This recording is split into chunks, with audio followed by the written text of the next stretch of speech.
Hey guys, I was gonna step you through a project I was gonna start on. This is a Valmet over under 16 gauge shotgun that I found. Again, made in Finland. Valmet, the same people that make the AKs.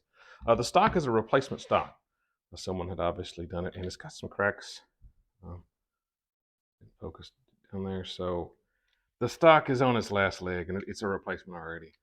So what I was going to try to do is make this into a tri-gun stock and get it all fitted and get the dimensions, and then make me a new stock from probably maple.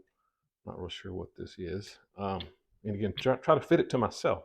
So I thought it'd be a fun project and something you guys might enjoy to see. But yeah, first I got to try to make this into one of those tri-gun stocks. And if you haven't ever seen a tri-gun stock, I'll show you a picture right now. There's different designs, different kinds so you can figure out you can change the length of pull, the pitch, the cast off, the height of the comb, all that stuff. So that's what I want to try to do.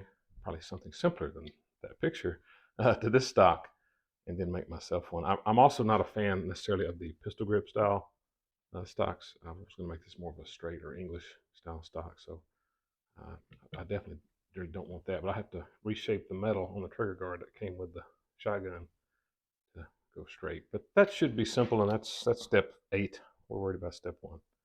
But okay, guys. So I got that Trigun stock all built.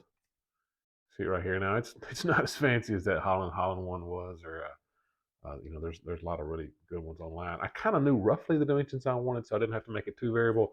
But you can do length of pull. You can this is Velcro. You can set the comb. I wanted my comb to go down as a straight angle, and of course you can set the height of the heel, height of the comb, and you can even set the cast. There's a little hinge part in here to do that, and length of pull you can set right here, and pitch even. Like I said, I've got some books that I got all this stuff from, and I'll show you some good pictures from these books. But there's just some classics here. The Walter Howe's Gunsmithing, of course, Roy Dunlap. That's my number one book right there. Roy Dunlap Gunsmithing, and in particular about stock making.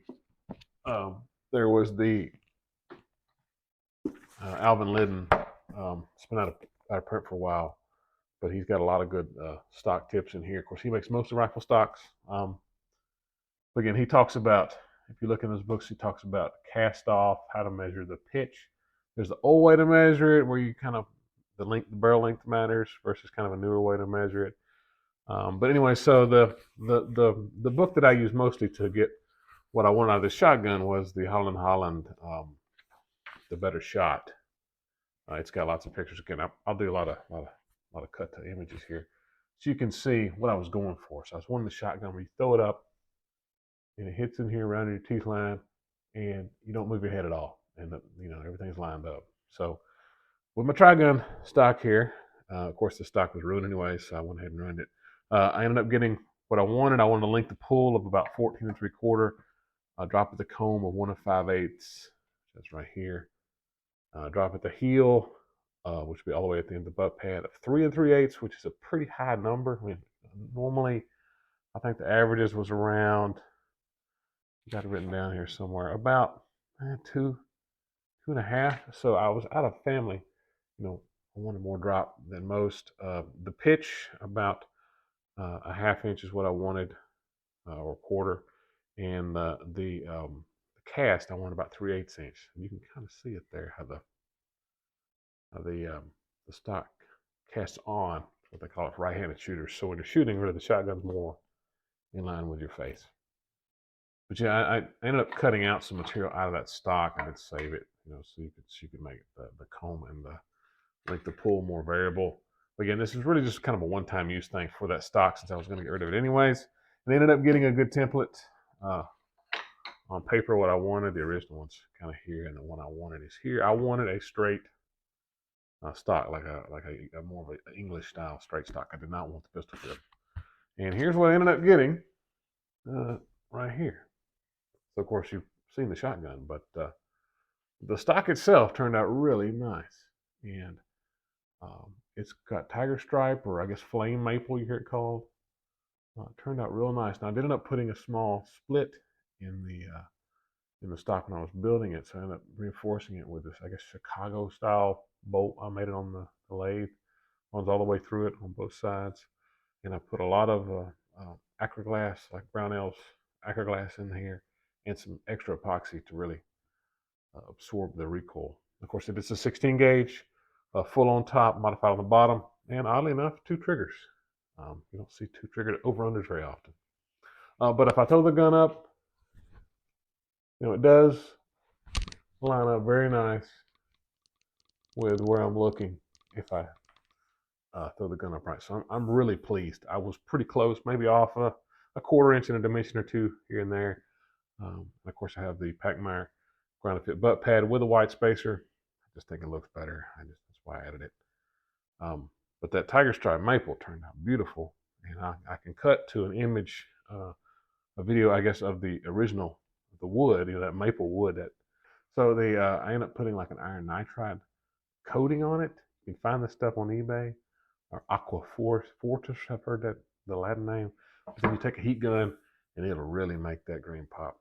It's a shame that the front grip here, I think that might be beech wood, but until someone put a pretty novice case of polyurethane finish on it, so it kind of clashes with my buttstock. But you can really see that cast right here, how it casts off. So I am really looking forward to getting this thing to the sporting clays course and really seeing how I can do with it. So, but no, that's just something anyone can really do it. I did use my end mill to get some of the rough shaping of the head here. You can see in the old stock that there's a lot of kind of intricate cuts in there. And like I said, the old stock had a bad crack in it too. You might can see it right there.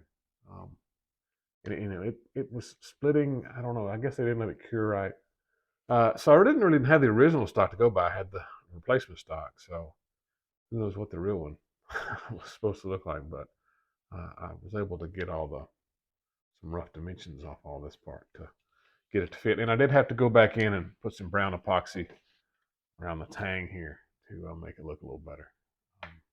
But I don't think Purdy or Holland or Boss are going to be calling me and asking me to make stocks for them. A little more about it. I did put 4 coats of bull linseed oil mixed with a little bit of mineral spirits and a little bit of red dye on here, and then and wiped it completely down between coats, and then put a little bit of wax. That's all I put on here.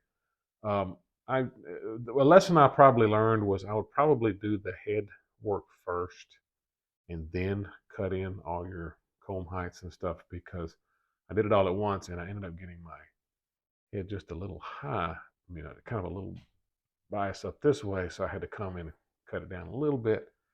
I wanted that could have had my buttstock to be a little bit deeper. Now it's been fun. This was not a cheap piece of wood to get. I bought it years ago off a family where the man who had cut it down like 10 years. This piece of wood was at least 10 years old when I bought it. So no, it turned out real gorgeous, and I can't wait to really put a lot of rounds to it. I've shot it a few times, but not enough to really try it out. I was going to say that I got the balance point about a half an inch behind the lug here. It's kind of where I wanted it. I could take the butt pad out and drill out material. There's 2 screws that go in there, or you could drill out material and add lead or weight, if you wanted to change that pivot point. But yeah, that is. It's a neat shotgun too. Like I said, I think it was originally a Model 412 or the parent of the Model 412. All of the 412s I see have single triggers, but it is made in Finland. But it's not as fancy as some of the later Model 412s. But anyways, a neat project, and I had a lot of fun making this shotgun stock. A lot of woodwork, but sometimes I like that. In a little metal work, I had to replace a screw, and it was missing, and ended up making this kind of cross, a Chicago fastener, I guess what you call it. Guys, if you like this kind of stuff and you're not a member of my channel, hit that subscribe button. But I do also have some books on some gun builds. There are videos on my channel. Look for a playlist called Books on Builds if you're interested in anything like that.